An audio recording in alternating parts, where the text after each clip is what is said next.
что-нибудь зробім разом. Каб мы... Так, подумайте про какую-нибудь зверушку, любимую, ці просто про зверушку. Да. І на конт 3, які гук робіць гэтая зверушка. 1, 2, 3. Уже не храпканье. Ну, да просто, ну, тому што ўжо все за 2 гадзіны такія пу-пу-пу, я ў тым ліку. Ну, паглядзім, што з гэтага выйдзе, канешне. У мяне каротенька, так што мы амаль скончылі. Амаль што тортик. І так, пачну з пытання. Як мы ўсе тут гэта робім. Ці бывало у вас такое, што вось вы... Ты бывала, канешне. Як часта у вас бывае такое, што вы глядзіце фільм, чытаеце кнігу, і вось там нейкі персанаж, і вы такі, да гэта ж я. Да гэта ж, ну я. У каго бывало? Ну, бо апошні, можа быць, у кагосьці нейкі апошні выпадак, які лёгка прыгадаць, які недалёка, не? Ну, што-небудзь такое, што вось... Занадта асабістае. Ну, добра.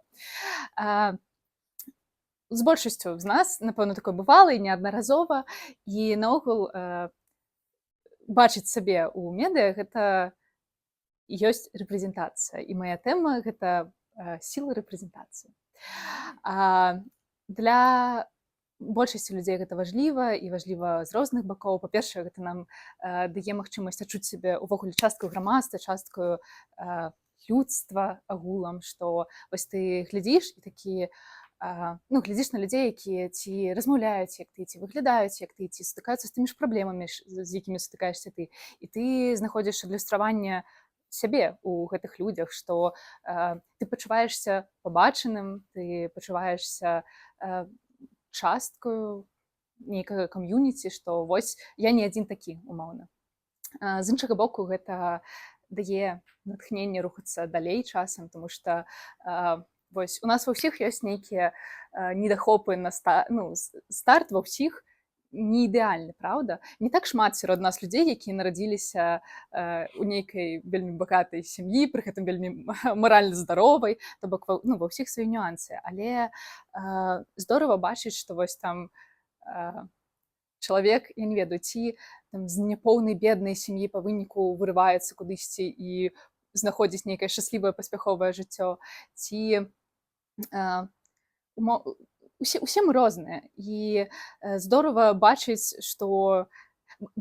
паспяховыя прыклады людзей, якія падобныя на нас. Поінт у гэтым. Вось. Але пры гэтым на нейкім этапе, незразумела на якім, мы вырашылі, што гэтай рэпрэзентацыі чамусьці вартыя не ўсе. Ладно, гэта не вельмі справядліва, мы канкрэтна не вырашалі. Але гістарычна так склалася, што ў медыа мы бачым абсалютна не ўсіх, хто насамрэч прадстаўлены ў грамадстве. То бок, да, гэта ўжо набітая такая скоміна пра белых цысгетара-мужчын, якія паўсюль. Асабліва, я малодшая за вас, асабліва ў вашай маладосці, у вашым дзяцінстве, праўда, колькі вы бачылі нейкіх альтэрнатыў у фільмах. Асабліва, ну, не шмат, асабліва ў савецкі час, асабліва там 2000-е. І таму абсалютна тлумачальна, што асабліва ў СНД такі быў гурт, што тыпу чорная русалачка, доктар Хто, які закаханы ў мужчыну, божа, што робіцца, на Оскары квоты, што зрабілі з фільмамі. Дык вось, ну, я не ведаю, ці ёсць сярод вас людзі, якія гэтым вельмі абураны, але я ўпэўнена, што сярод вашых знакомых, сяброў такія ўжо паспелі знайсціся. Ці, ну што... Да проста па адчуваннях людзі пра гэта бурчаць ужо не першы год. Вось штука з квотамі на Оскары з'явілася яшчэ колькі гадоў? 5 таму, да? Ну, то бок, што гэта даўняя гісторыя. Але мы на гэта так глядзім, таму што гэта штосьці для нас не зусім звычнае. Гэта не статус-кво, гэта не дэфолт, да якога мы, можа быць, прызвычаіліся. Вось, але насамрэч шмат для каго гэта, праўда, важліва. Там узяць вось Трамп, узяць тую ж Амерыку, ну вось, у іх таксама вельмі доўгі час у кіно былі умоўна, напрыклад, толькі белыя такой еўрапейскай знешнасці людзі. І вось уявіце, вы з цемнаскурай сям'і, вы цемнаскуры, і вы глядзіце тэлевізар, вось якраз тэхналогіі дайшлі, можна глядзець каляровае кіно, і толькі белыя людзі закохваюцца, толькі белыя людзі становяцца супергероямі, будуюць паспяховы бізнес, там расследуюць забойствы, з'яўляюцца класнымі дэтэктывамі.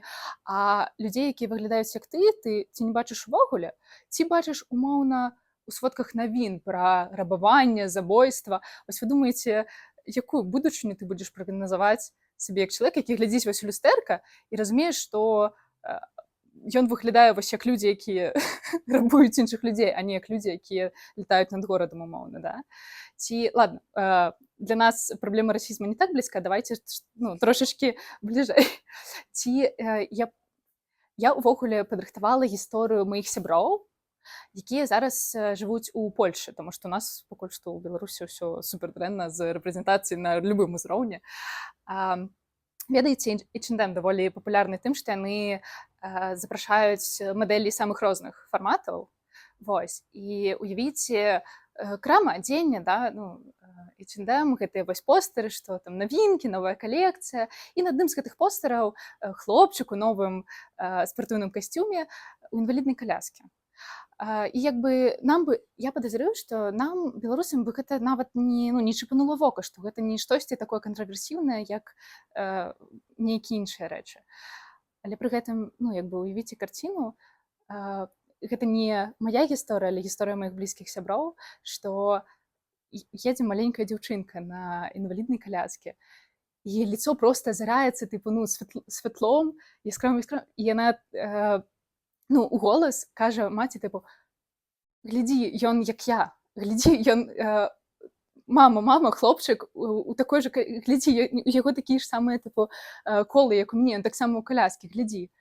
І вось гэта, быццам бы можна колькі заўгодна разважаць тэарэтычна пра тое, наколькі важлівая рэпрэзентацыя, але быццам бы варта адзін раз пабачыць вось такую сітуацыю, каб цалкам зразумець, для чаго ўвогуле піхаюць незразумела каго паўсюль. Дык вось, мой поінт выключна ў тым, што гэта вельмі важліва памятаць, што тое, што вы можаце дзесьці пабачыць кагосьці, хто падобны да вас у фільмах ці кнігах, кагосьці, тое, што вы можаце сябе атаждествляць з нейкімі персанажамі, гэта ўжо велічэзная прывілегія, якую маюць усе.